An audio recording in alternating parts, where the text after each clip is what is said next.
Hello friends, मेरा नाम अविनाश है। आप देख रहे हैं ओझा जी ब्लॉग। अगर आप हमारे चैनल पर पहली बार आए हैं तो चैनल को सब्सक्राइब कर ले और साथ ही घंटी का आइकन दबाकर ऑल पर क्लिक कर ले ताकि सभी वीडियो की जानकारी मिल सके। साथ ही वीडियो को लाइक शेयर करना ना भूले।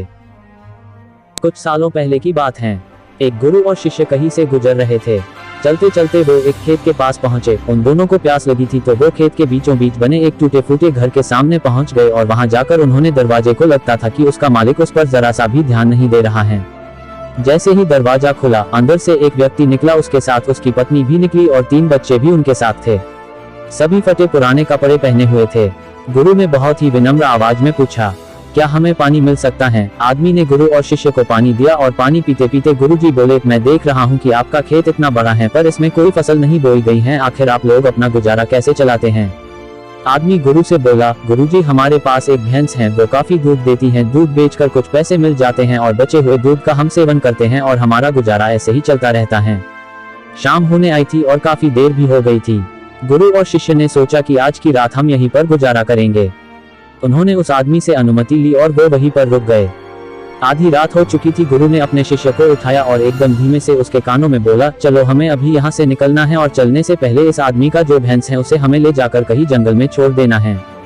शिष्य को अपने गुरु की इस बात पर जरा सा भी यकीन नहीं हो रहा था, क्योंकि जिस गुरु से वो बहुत सारी चीजें सीखा हुआ था उसी गुरु ने किसी का बुरा करने के लिए बोला था।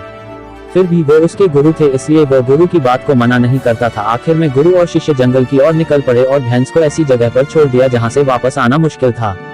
यह घटना शिष्य के मन में बैठ गई थी और करीब 10 साल के बाद एक बड़ा गुरु बना तब उसने सोचा क्यों ना अपनी गलती को सुधार लिया जाए और उस गलती को सुधारने के लिए उस आदमी से मिला जाए और उसकी आर्थिक मदद की जाए, जिससे उस व्यक्ति की आगे आने वाली जिंदगी खुशहाल जिंदगी बने। और वो निकल पड़ा उस आदमी की मदद करने के लिए। कुछ समय चलने के बाद वो शिष्य वहीं पर पहुंच गया जहां वो अपने गुरु के साथ पहले पहुंचे थे, मगर वो फिर से चौंक गया। वहां पर उसने देखा बहुत बड़े बड़े से फल के पेड़ लगे हुए हैं, एक बड़ा सा घर बना हुआ है। शिष्य को लगा कि शायद भैंस के चले जाने के बाद वो परिवार सब कुछ बेचकर चला गया होगा, इसीलिए वो वापस लौटने लगा। तभी उसने उस आदमी को देखा। शिष्य उस आदमी से बोला, शायद आप मुझे नहीं पहचानते लेकिन मैं आपको सालों पहले मिला था। उस आदमी ने मायूसी से बोला, हाँ, कैसे भूल सकता हूँ उस दिन को। आप लोग तो बिना बताए ही चले गए, पर उसी दिन ना जाने क्या हुआ। जो मेरी भैंस थी वो जाने कहाँ चली गई और आज तक नहीं लौटी। कुछ दिनों तक तो मुझे समझ ही नहीं आया कि क्या करना चाहिए और मैं क्या कर पाऊंगा, पर जीने के लिए मुझे कुछ ना कुछ तो करना ही था। तो लकड़ियां काट कर बेचने का मैंने काम शुरू किया और उससे कुछ पैसे मैंने इकट्ठे किए और जो भी मेरे पैसे थे उससे मैंने अपने खेतों में फसल उगाई। आखिर में मुझे अपनी मेहनत का फल मिला। फसल बहुत ही अच्छी निकली।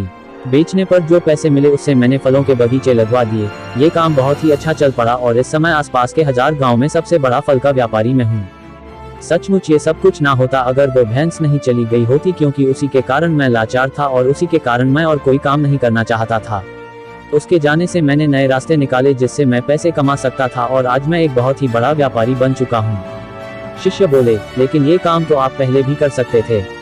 आदमी बोला, कर सकता था लेकिन तब मेरी जिंदगी बिना मेहनत के भी चल रही थी। मुझे कभी लगा ही नहीं कि मेरे अंदर भी इतना कुछ करने की क्षमता है, इसलिए मैंने कोशिश ही नहीं की। लेकिन जब मेरी भैंस चली गई तब मुझे एहसास हुआ कि मैं दूसरा काम भी कर सकता हूँ जिससे मैं अच्छा खासा पैसा कमा सकता हूँ और मेरे बच्चों और पत्नी को और अच्छी जिंदगी भी दे सकता हूँ। इसलिए मुझे कुछ ना कुछ तो करना ही था और मैंने तब ठान लिया था कि अब मैं जो भी करूँगा पूरी मेहनत के साथ करूँगा, अपने दम पर करूँगा और आज इसीलिए मैं इस मुकाम पर पहुँचा हूँ। इस कहानी से हमें क्या सीख मिलती है?